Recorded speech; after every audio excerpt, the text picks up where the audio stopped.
Fala, nação corintiana, tudo bem com vocês? Galera, mais um vídeo se iniciando aí com as últimas notícias do Corinthians. Então vamos ver o que o Chico Garcia trouxe aí de novidade aí sobre o Timão após essa vitória aí do Corinthians sobre o Mirassol de 2-0. Corinthians na semifinal do Paulista. E vamos que vamos, galera. Não se esquece de se inscrever no canal, deixa o like, ativa o sininho e vamos pro vídeo. Final e a final garantida em Itaquera, na Neoquímica Arena. Acho que isso é o mais importante dessa vitória sobre o Mirassol. Um ou outro sustinho, mas muito pouca coisa, né? Dá pra dizer que foi uma classificação tranquila, ou pelo menos, de certa forma foi, né, gente? Porque quando tava 1-0, o Corinthians desperdiçou muitas chances, né? E aí tomou um gol ali que foi anulado por impedimento, teve uma outra bolinha que passou perto e tal, mas no geral, o Corinthians sempre teve a possibilidade, abrir o placar cedo, né?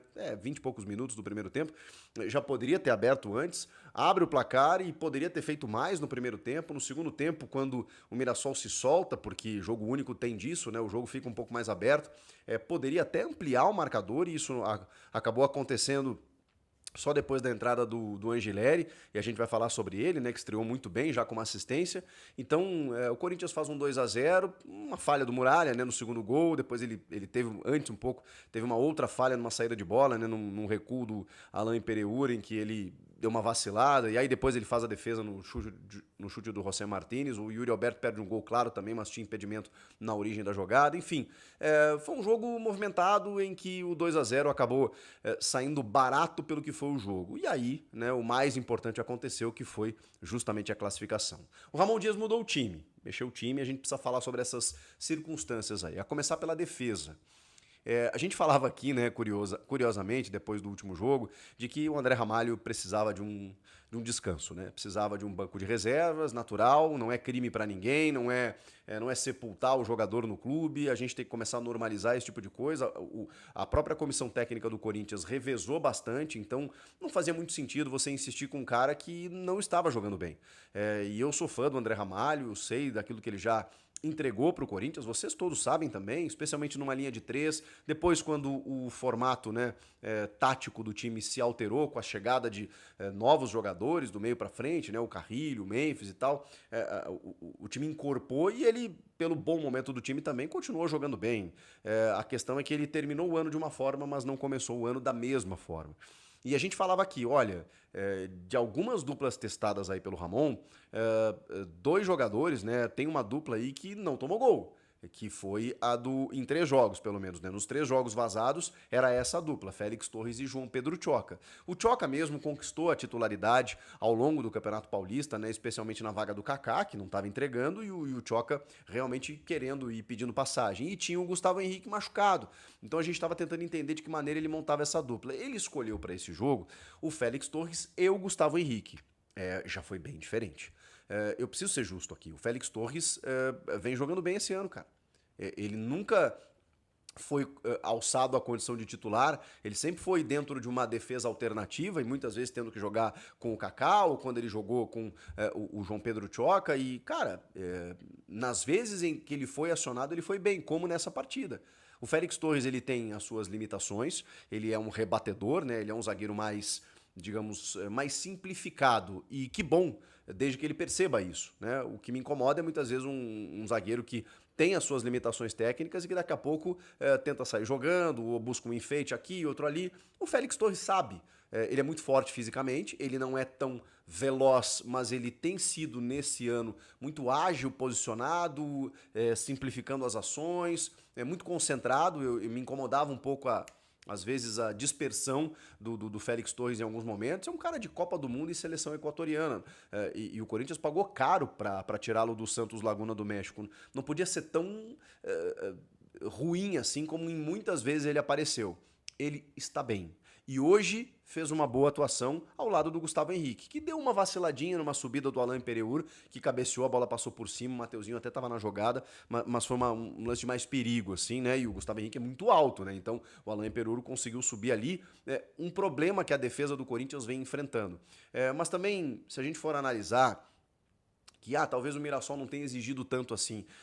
Eu não vou por esse lado, porque times bem inferiores tecnicamente ao próprio Mirassol deram trabalho para a defesa do Corinthians. Então, quando o Corinthians passa ileso, sem tomar gols e com poucas chances criadas, eu preciso valorizar.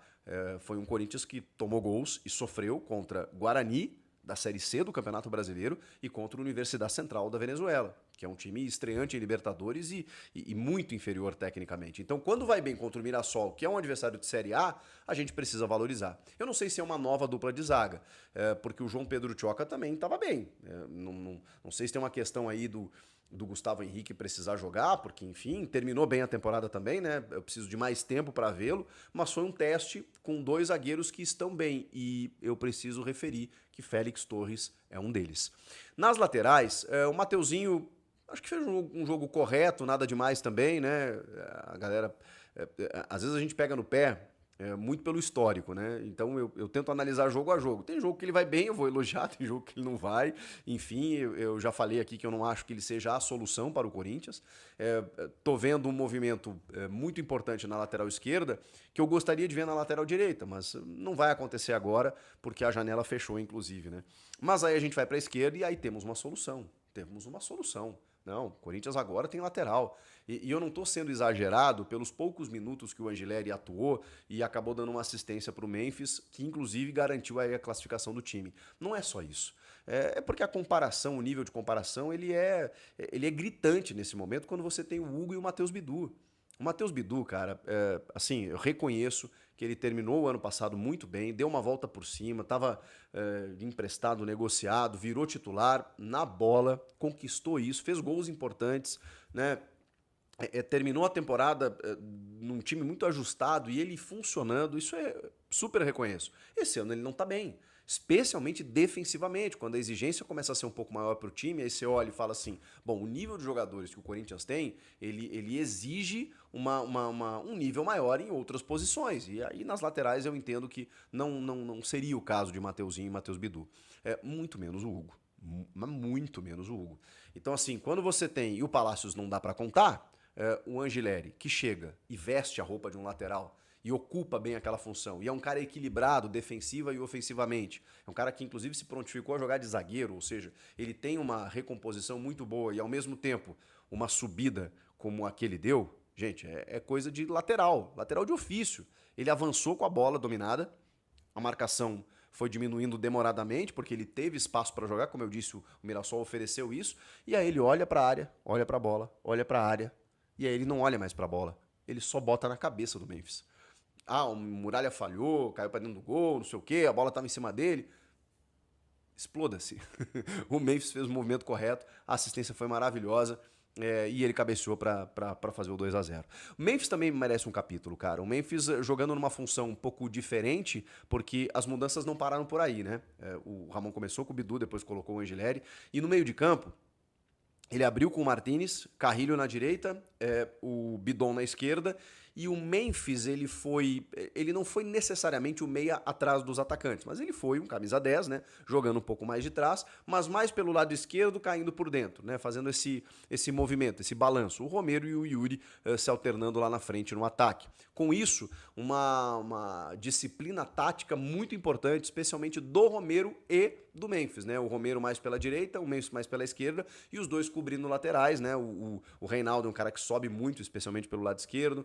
Então eles tiveram esse compromisso. Claro que o Memphis ainda com algumas limitações. Terminou o jogo, vi até ele sem camisa, me pareceu mais sequinho, assim, né? Eu vi a galera comentando que ele tava mais pesado. Acho que não. Acho que ele tá entrando na forma e, cara, os números dele são inquestionáveis, né? Você pode pegar um jogo do Memphis no Corinthians, invariavelmente, ou ele dá uma assistência ou ele faz um gol. Ou ele participa da jogada, ou ele influencia no jogo de alguma maneira. Não dá para desconsiderar o que o Memphis faz para o Corinthians, né? E tá classificando, sim, o Corinthians para uma semifinal. Junto do Romero. O primeiro gol é uma cabeçada muito mais difícil de pegar que a segunda, né? Rasante, numa cobrança de escanteio do Memphis. Ele no meio da defesa se abaixa até para poder fazer o cabeceio. E o Romero, enfim, 66 gols com a camisa do Corinthians, né? Passando o Jô, inclusive, como artilheiro do século XXI, que o Jô 65, agora ele 66. São 42 gols na Neoquímica Arena, dono máximo, né, desse estádio. onde ele se sente muito bem à vontade e é um cara importante, um cara de grupo que às vezes até ocupa um espaço à frente do Thales Magno, coisa que a gente contesta um pouco, mas não dá pra dizer que ele não entrega também, né? Pode ser que um jogo ou outro ele passe batido, pode ser que o Romero daqui a pouco perca alguns gols e tal, mas daqui a pouquinho o Romero tá lá ajudando, colaborando, brigando. A gente conhece o Romero e vocês conhecem mais do que eu, né? Então foram dois caras importantes que resolveram a parada com seus gols, o Memphis com a sua assistência e o seu gol também, veja só, né? Um cara que tá sempre com números positivos. Então não dá pra gente desconsiderar isso. O Garro entra mais pra reta final, imagino eu que numa preservação, já que o Garro volta depois dos demais, emenda uma sequência gigantesca aí, né? O Corinthians tá com 15 jogos já no ano, uma coisa louca, de 3 jogos, jogos de 3 em 3 dias. E o Galo precisava num descanso, tem um jogo importantíssimo, tem uma viagem pro Equador na quarta-feira, e na semana que vem tem outro jogo importantíssimo, que pode ser um clássico, na semifinal do Paulista, então não tem sossego agora, gente. E eu entendo esse descanso pro Garro num jogo teoricamente mais controlado. O ideal seria testar o Coronado também, né? Que eu acho que teve boas oportunidades quando o Garro não estava, e aí depois quando o Garro voltou, ele simplesmente não jogou mais, mesmo quando o Corinthians precisava de um meia. Ou era o Memphis por ali, ou era o Thales Magno por dentro, e o Coronado simplesmente, né, entrando em minutos finais de partidas e tal. Coisa que eu sempre questionei, porque é um cara que tem uma qualidade que você precisa dar um tempinho um pouco a mais pra ele, pra gente até poder cobrar, né? Dá uns 20, 25, 30 minutos pro cara, não 5, né? Uns 5, 10 minutos, aí é mais difícil. Mas ele machucou, nem foi relacionado pro jogo, por conta de uma lesão muscular aí, nem tava relacionado, que é uma pena, porque eu acho que hoje ele teria jogado. De qualquer forma, o Garro entra ali, né, nos minutos finais, e aí tem uma troca tática também, né, porque aí entra o Alex Santana e o... Entrou o Alex Santana, o Bidon e o Maicon. Entrou o Alex Santana e o Maicon. O Martínez vai para a direita, que é uma função que ele tem adorado fazer e tá muito bem, inclusive, né, no lugar do Carrilho. Aí ele espeta um pouco mais por ali. O Maicon abre o meio-campo, né? O Maicon que tá buscando esse espaço ainda e já fez a função de primeiro volante várias vezes no Corinthians, surgiu assim, inclusive. Depois ele joga de segundo também, né? O Bidon pela esquerda, que acho que fez um baita jogo também. O Bidon e o Carrilho. Putz, cara, esses caras não jogam mal, como eles casaram ali nesse meio campo.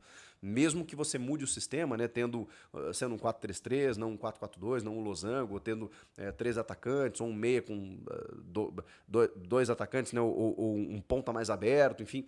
De qualquer maneira que você jogar, tendo esses dois meio-campistas ali, o time constrói bem, o time funciona.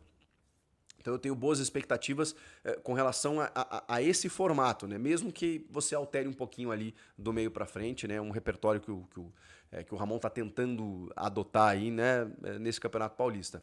Não sei se a fase de testes ela ainda pode existir, né? A gente fez uma live depois do jogo, muita gente questionou o seguinte: poxa, quem sabe não testa um 3-5-2, quem sabe não testa um sistema diferente.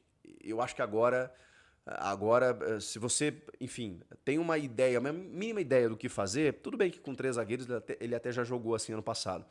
Se você já tem uma ideia do que fazer, se os seus treinamentos estão mais convincentes em relação a isso, ok.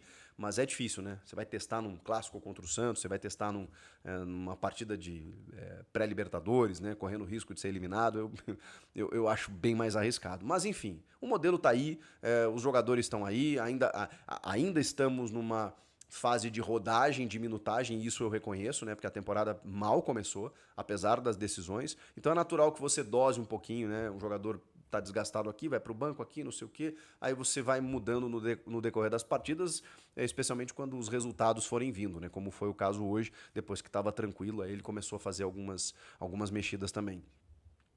Garantida a final na Neoquímica Arena, né? Como eu falei, isso é importante, pela pontuação que continua, independentemente de quem o Corinthians pegar, e o confronto de semifinais depende desse jogo entre o São Paulo e o Novo Horizontino. Se o São Paulo passar vencendo, vai dar Corinthians e Santos na grande decisão da semifinal, né, numa delas, pelo menos no próximo final de semana. Se o São Paulo empatar e passar nos pênaltis, ou o Novo Horizontino passar, aí o Corinthians pega ou o São Paulo ou o Novo Horizontino. Né? Ele pega o Santos, se o São Paulo vencer no tempo normal, aí ele soma 3 pontos, o São Paulo se torna no terceiro colocado, pega o Palmeiras, e aí o Corinthians pega o Santos. Então tem uma tendência Eu sei que são mais resultados para isso não acontecer, mas eu acho que o São Paulo é favorito, né, até por jogar em casa contra o Novo Horizontino, embora seja um confronto de risco, né, que a gente sabe que o Novo Horizontino é uma boa equipe, ganhou do Palmeiras na Arena Barueri, tem o Eduardo Batista, já bateu para subir para a Série A várias vezes, então eu acho que e o São Paulo também não está inspirando lá muita confiança, então eu acho que realmente é um confronto arriscado, embora entenda que o São Paulo seja o favorito. Então eu acho ainda que vai dar Corinthians e Santos, mas a gente vai ter que aguardar. De qualquer forma, foi uma classificação necessária, protocolar até eu diria, e me incomodou também, não sei vocês, antes da gente encerrar esse vídeo, a maneira lacônica com que Ramon e Emiliano foram para a entrevista coletiva. Eu não sei se eles ficaram incomodados com as críticas do confronto contra o UCV, com o poropopó que os jogadores tentaram fazer e foram recebidos com protesto, sobre as críticas que eles receberam nos últimos dias, sobre uma pressão até por conta dos resultados, ou não digo resultados, né, mas a maneira como eles cometem algumas escolhas em momentos decisivos, né, eles foram muito criticados por isso. Eu não sei, eles estavam com pouca paciência com a imprensa ali, as perguntas eram bem elaboradas, e eles respondiam laconicamente, né, com apenas, às vezes, 2, 3 palavras. Não, é isso que a gente está preparando para o jogo, é isso aí, sabe? Tentando encerrar um assunto. E aí, quando teve uma questão, inclusive, sobre a perda de gols, né? Do tipo assim, pô, incomoda vocês, né? O fato do Corinthians tá criando oportunidades, mas está desperdiçando, porque pode fazer falta em algum momento e tal. E aí o Emiliano olhou com um tom meio irônico, assim, do tipo... agora o problema é criar oportunidades. Antes a gente não criava nada. Sei lá, ele me pareceu muito na defensiva. Até o Ramon olha pra ele nesse momento e fala assim: respira, respira. Então não sei por que eles foram tão irritados assim pra entrevista coletiva. Não quisessem, não, né? Tudo bem, eu sei que tem que dar entrevista coletiva, mas o Ramon tava até mais tranquilo, o Emiliano tava meio pistola, assim, não sei o que aconteceu. Enfim, meio injustificado. Pelo menos até onde a gente sabe, né? Não tem nada que justifique isso. De qualquer forma, passou bem e com algumas boas notícias. O lateral esquerdo, a dupla de zaga, o Memphis, como sempre, decidindo, e o Romero, né, que sempre faz os seus golzinhos importantes, né? E isso é bacana. O Yuri perdeu um gol, mas estava impedido, né, na origem da jogada, tudo mais. Ele ajudou muito na classificação na pré-Libertadores, então tá com crédito. E quarta-feira, Barcelona de Guayaquil, no Equador. Depois do jogo, vocês sabem, né? Tem live aqui no canal. Comenta aqui o que vocês acharam de tudo isso, inscreva-se no canal e eu volto na próxima. Tchau!